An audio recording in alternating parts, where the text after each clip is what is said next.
Twiggy Rathbone's Daily Crucible, in the hands of its editor Russell Spam and reporter Greg Kettle, has seized on Father Teasdale's mild protest to stop his parish church being closed down and blown it up into a major left-wing scare story, despite managing editor Harry Stringer's desperate efforts to maintain the paper's integrity. Reporter Bill Titler, meanwhile, has received an anonymous tip-off that a former mental patient who claimed to be Khrushchev and who died during a live television interview was murdered.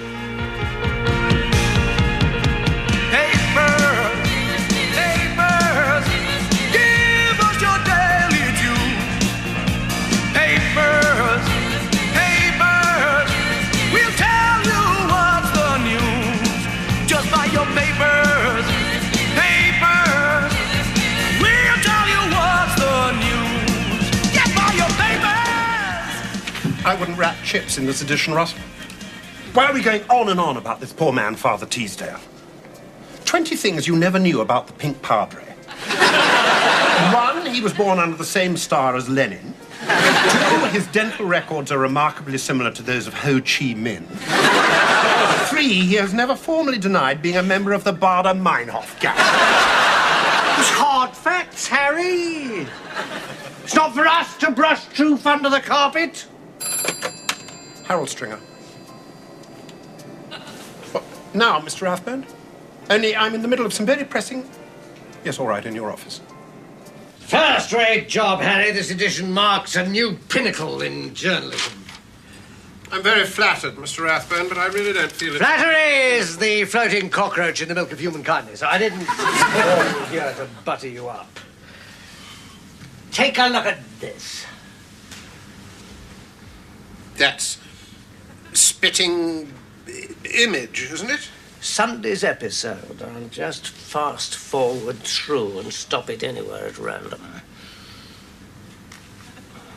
Ah, come in, Spam. What's our latest gimmick to boost circulation?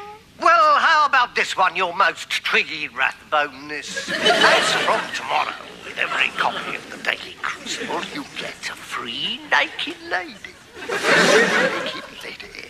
Yes, sir, you just open the paper like this, and out drops a real, live, naked lady. With big, floppy, dangly things which you can put your face between like this and go... Terrible idea, I hate it. I've got a much better one. It came to me this morning as I was walking across the water in my jacuzzi. However, every copy of the Crucible we give away a free naked lady. Oh, terrific, sir. Positively scrumptious. I think I'm going to have an orgasm. I'm big enough, Harry. I can take it. It's the royal family I feel sorry for. They can't answer back. Quite. Well, if that's it, sir.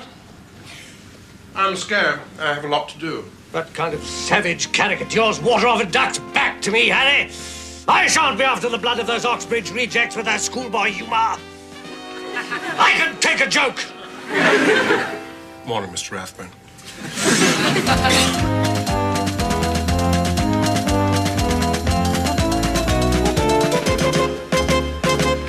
So, you and the editor were with Kubelski in the green room till 7. You broke for supper, went on the air at 9, and at 2 minutes past, the old man was dead, apparently from a heart attack. Does all this really matter now, Bill? The Khrushchev hoax is ancient history. Suppose my contact's on the level. Suppose he didn't die a natural death. Your contact? A lobotomy case who rings you up in underground car parks and calls himself Sore Throat? If we printed every story we got from cranks, there'd be no space left for the real serious news. Now, this is the one I want you to cover this one. An old man in Falkirk who's got a ferret that looks like Princess Margaret. Nice one, Russell. Find some more and work it into a feature. The gerbil that looks like Viscount Linley. The natterjack toad that's a dead ring of Queen Beatrix of the Netherlands. With respect, Mr. Stringer did expressly say I was to dig around in this one for a bit. Is Andy out there? Oh, get him in here the moment he comes back, will you? Now, the only people who would get near Kubelski were yourself, the editor, the interviewer, and the LWT staff nurse. Do you really believe that geriatric lunatic was murdered? Do you really believe nobody else would have found out by now? You believe anything. I didn't believe he was Khrushchev. Oh, Greg, what's the latest on Father Teasdale? 57 more priests on strike today, Russell. They see the threat to close St Ninian's as the tip of the iceberg. Of course, the church has denied having any hit list, but then so did Henry VIII. There's a lot of priests still trying to work normally, but being hampered by mass picketing. I saw a christening today where the baby had to be passed down a line of policemen like a rugby ball. You stay with it, Greg, but whatever you do, keep close tabs on Teasdale. He's the key to the whole story. He looks a bit fierce, Mrs. Beattie. He doesn't bite, does he? He's a guard dog, Father. Of course he bites. I didn't borrow him to run up to an intruder and have his tummy tickled. Now, I'm going to give Lobo his supper. Whatever you do, don't open the door to any more reporters. Do you hear me? Under any circumstances. Come on. Of course I won't, Mrs. Beattie. Of course not. No.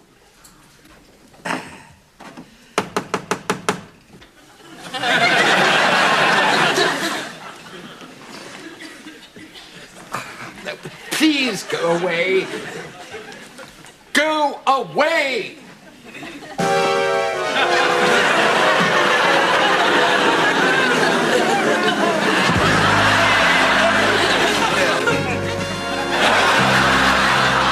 Oh, my goodness me. Oh, poor man.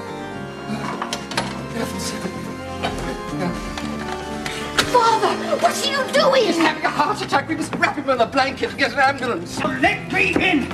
You're obstructing a citizen from going to his place of work! I'll have your assets sequestrated for this! Get out of this house! They've stolen nothing, Father. Go away. Please go away. We don't like you. We don't want you here. You go. Oh, no, you can't. No. They've had enough warnings, Father. Go on. Go on.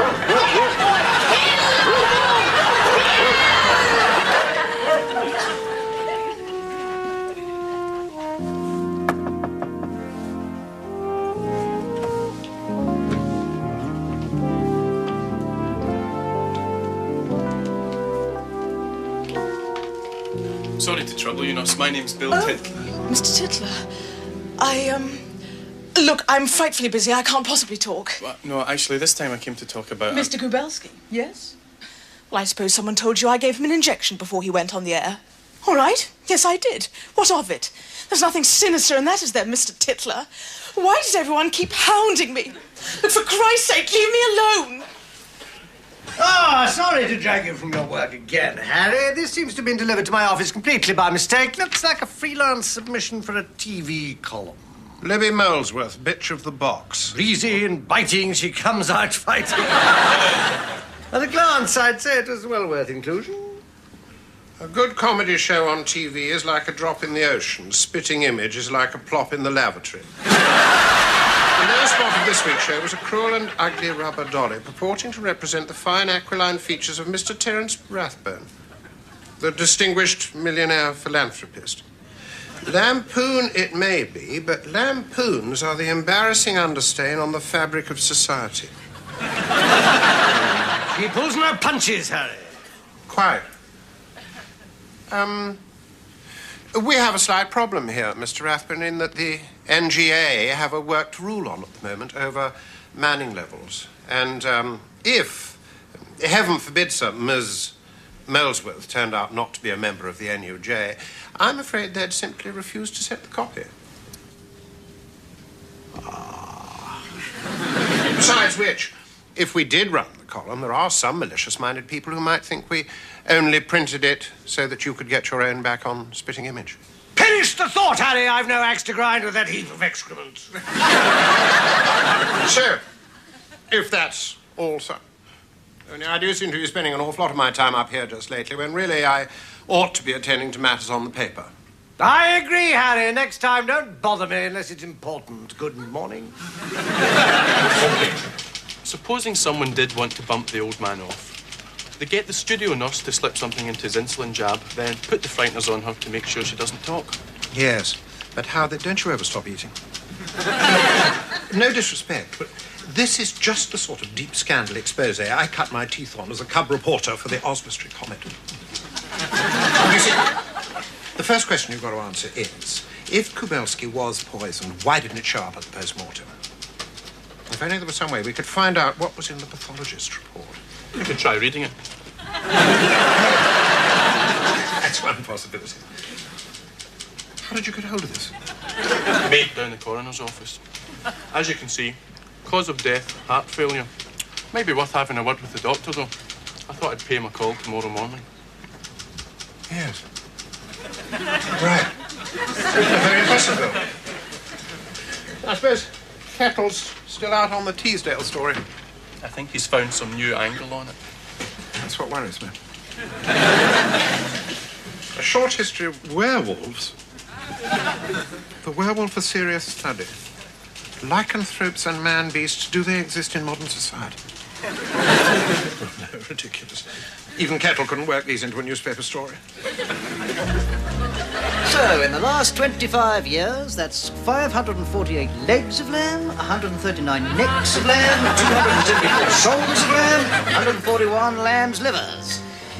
In other words, if we put all these together, Father Teasdale has, to your certain knowledge, devoured no fewer than 137 dead sheep. No further questions.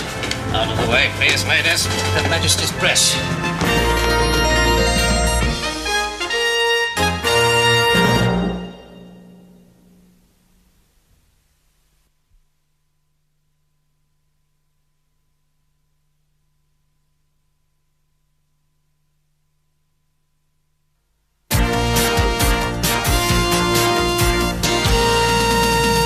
Can't I ever have an early night, Russell?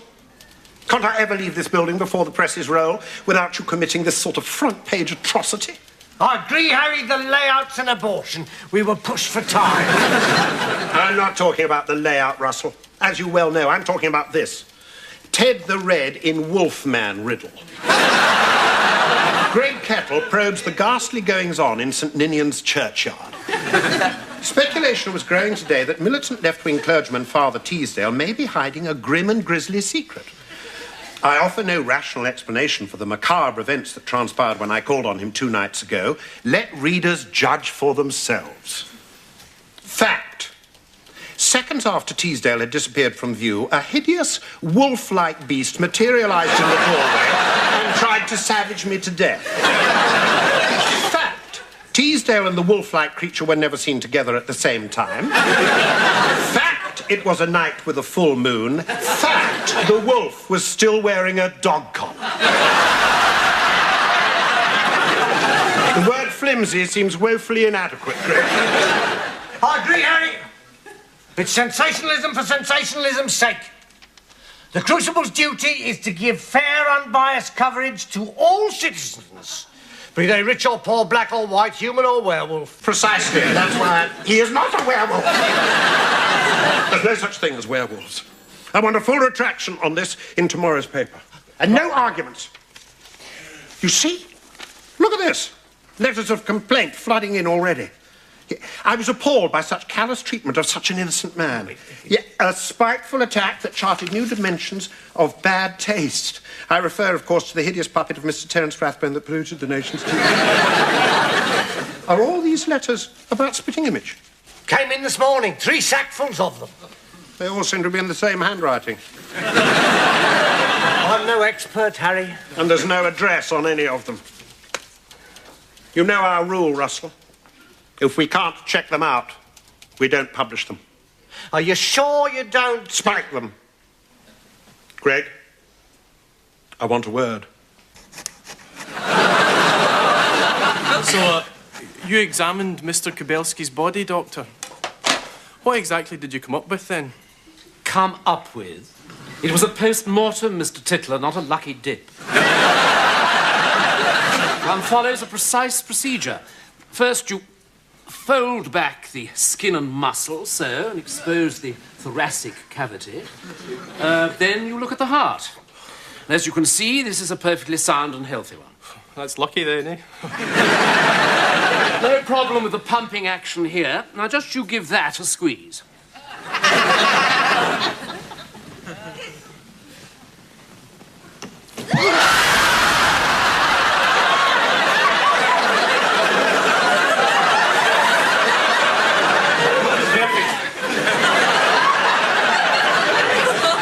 Now, you're Mr. Kubelski, if I recall. His heart was more like a deep frozen pizza. Hard and emaciated. You all right, Mr. Tittle? Yes, I'm fine. Fine. Now, supposing someone had been poisoned, how would you find that out? Send some blood samples down to the path lab. They'd run various tests. You did that with Kubelski, did you? I've already told you, Mr. Titler. One look at his heart was enough to tell me what he died of. So it wasn't necessary to make blood tests. Besides, one can tell a great deal about the state of the blood from a liver biopsy. Now, if I just take a big slice...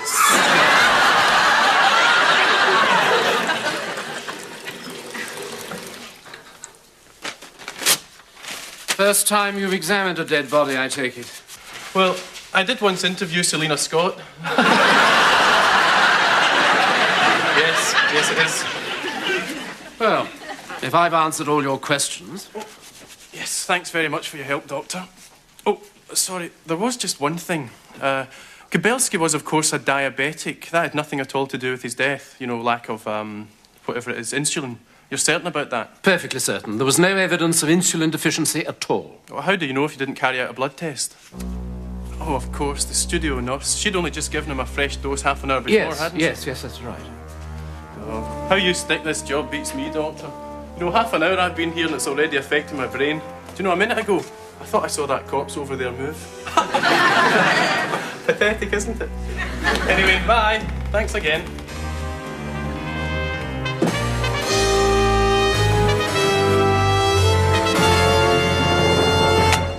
You asked us to print a retraction, Harry? It took me 4.5 hours to find it, Russell. 3 across. He is not really a werewolf. I agree, Harry. Shabby's not the word for it. Subs must have misheard my instructions. I said, print it on page 5 across 3 columns. They must have thought I said, make it into a crossword clue. Have you any idea what it's like, Mr. Stringer, to get threatening phone calls from sheep farmers in Inverary? Mrs. Beattie, I really am... To wake up in the middle of the night and find the local Tory party agent trying to fire a silver bullet through the window. He's a frightened man, Mr. Stringer. He just sits here all day long, convinced he can see the hair growing on his hands. I do assure you, Mrs. Beattie, we will be making full reparations. I am personally writing a long and detailed apology which will appear prominently right across tomorrow's front page. At this time, I assure you, the Daily Crucible will emerge with honour. There must be some reason for this, Mr. Rathbone. I mean, if our advertising rates are too high, we could... Is there something wrong with your hand? Just a touch of writer's cramp. Anyway, my mind goes. Next week I shall be cancelling all our peak time TV commercials for the following products. Rat Bite Dairy Assortment. Rat Keg Yorkshire Bitter. Rat Race Sports Cycles Oil of Rat Baby Lotion. Rat American Airways. Rat 69. Improved fibre-rich Rat Bran breakfast flakes. You see, to be frank, Mr. Spatula, I'm worried about our brand image. Brand image? The name of Rat House is a byword for quality and integrity. Attributes not currently shared, I'm afraid, by the programmes put out from your TV station. Programmes? I'm not singling out any one show in particular. You've only got to open the TV Times any day of the week to see the sort of garbage I'm talking about. Ah. Champagne, Mr. Spatula.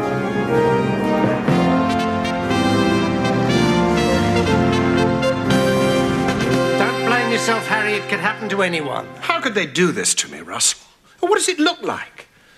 Recent articles in the Crucible have suggested that Father Edward Teasdale may be prey to supernatural forces. Today, Executive Managing Editor Harold Stringer sets out the facts in Mr. Teasdale's defense. Nothing. A complete blank space. They all think it's a gimmick that we're refusing to apologize. It's a disaster. You weren't to know, Harry, that your NUJ membership had just expired. By 3 days, Russell. If they'd told me, I could have renewed. Now, when comps worked to rule, they worked to rule. The copy was black. There was nothing I could do about it. I often wonder if I should have died while I was still young. Spam? Oh, yes, he's right here, Mr. Rathbone. Oh, for goodness sake, sir, if I hear one more syllable about Spitting Image, I won't be responsible for my... Spitting Image? No, I remember that one now, Harry. I was just being an old sourpuss. Where are we if we can't laugh at ourselves? The show's a real tonic, all good, clean, harmless fun. I can't wait to see tomorrow night's episode. This is an outrage, a scab on the pimple of journalism, and I'm not standing. Send the idiot responsible for this hogwash in here at once. You sent for me, your constant erectness. Let me massage your buttocks with my tonsils. Stop, you grubby little hack. What do you mean by filling my paper with these outrageous whoppers? They are a bit lumpy round the nipples, aren't they, sir? About these whoppers, Stringer. Labour Party rocked by new vampire scandal. Leader of the opposition admits I sucked the blood out of babies. Yum, yum. TUC's General Secretary is a Martian. New report says he bursts out of people's chests at dinner parties. How can you ever forgive me your ineffableness? I'll just slice my head off with a chainsaw. Don't be quick about it, Stringer.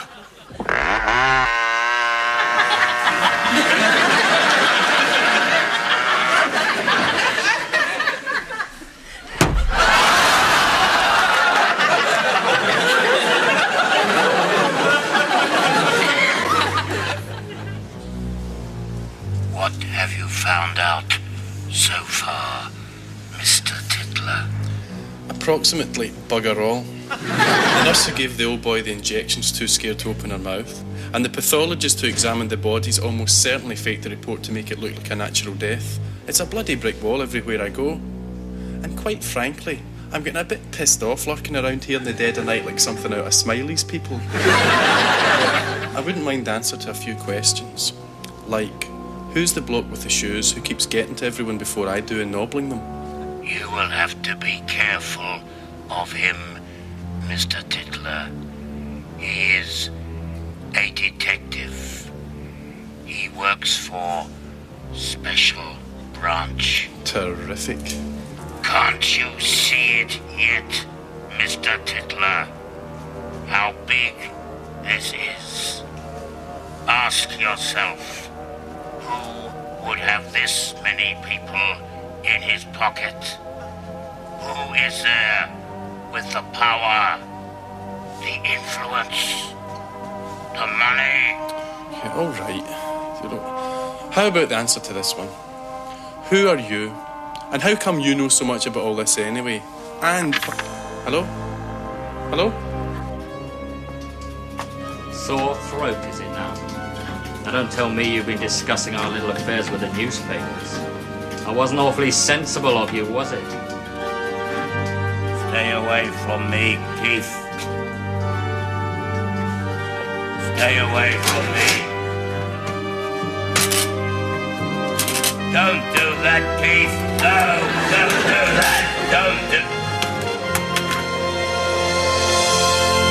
Papers, give us your daily due.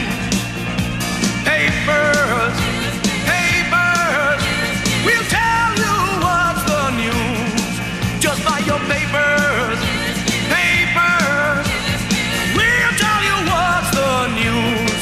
On any page you'll find disaster, servant killing off his master, and a story with some sordid sex appeal. Someone's secrets we have grabbed, famous facts that we have stabbed,